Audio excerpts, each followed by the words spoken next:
మన ప్రభువును రక్షకుడైన యేసుక్రీస్తు నామములో మీ అందరికీ శుభములు తెలియచేస్తూ ఉన్నాను. ప్రిలారా, దేవుని వాక్యమును ధ్యానిందాము. సామెతల గ్రంథం 19వ అధ్యాయము 22వ వచనం. యెహోవాయందు భయభక్తులు కలిగి ఉండుట జీవసాధనము, అది కలిగిన వాడు తృప్తుడై అపాయము లేకుండా బ్రతుకును. ప్రిలారా, పరిశుద్ధాత్మ దేవుడు జ్ఞాని అయిన సొలొమోను ద్వారా వ్రాయించిన సామెతల గ్రంథము నుండి ఈ దినాన కొన్ని విషయాలు దేవుడు మనతో మాట్లాడుచు ఉన్నారు.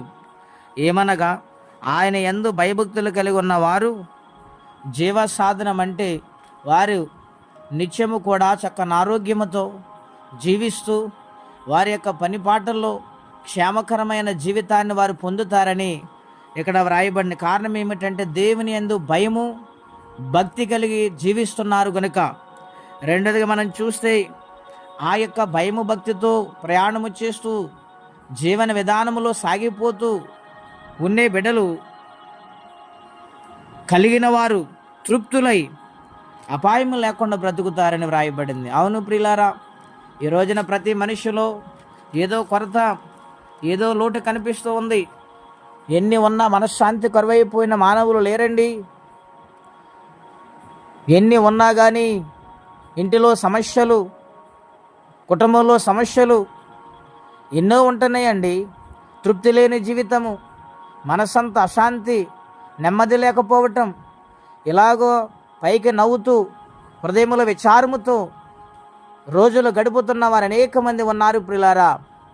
ఇక్కడ ఉదయకాల సమయంలో దేవాతి దేవుడు అంటూ ఉన్నాడు, నా యందు భయభక్తులు కలిగి ఎవరైతే ఉంటారో వారు జీవ సాధనము తృప్తులై గొప్పవారిగా నేను మారుస్తానని దేవుడు మాట్లాడుతూ ఉన్నారు.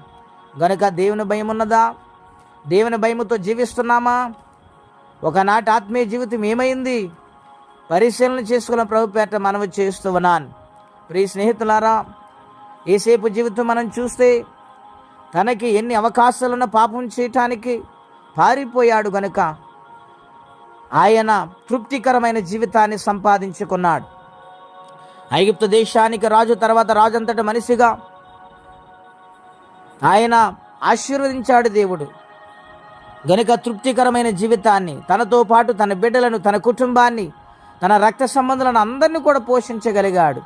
దేవుని భయముతో భక్తితో నడిచాడు గనుక పాపము జోలికి పోక పరిగెట్టుకుని పాపాన్ని విడిచి పారిపోయాడు. గనుక పరిశుద్ధమైన జీవితం కలిగి జీవించాడు. గనుక తృప్తుడై తన జీవితాన్ని దేవుడు ఆశీర్వదించాడు.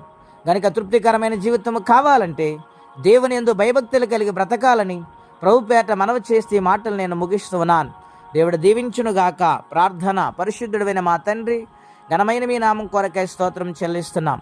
నీ యందు భయభక్తులు కలిగి ఉన్నప్పుడు నాయనా జీవమార్గమును అనుగ్రహిస్తానని, నాయనా అపాయం వచ్చిన తప్పిస్తానని, జీవితాన్ని తృప్తిపరుస్తానని వాగ్దానము చేశావు. ఆ వాగ్దానం పొందుకొని నీ సన్నిధిలో సాక్షులుగా సాగిపోవటానికి కృపనిమ్మని, ఎవరే కష్టములో, బాధలు, ఇబ్బందులు ఉన్నారు వారికి కూడా సహాయం పంపించమని యేసుక్రీస్తు వారి పుణ్యనామమున ప్రార్థించి వేడుచున్నాము తండ్రి. ఆమెన్. దేవుడు దీవించును గాక. ఆమెన్.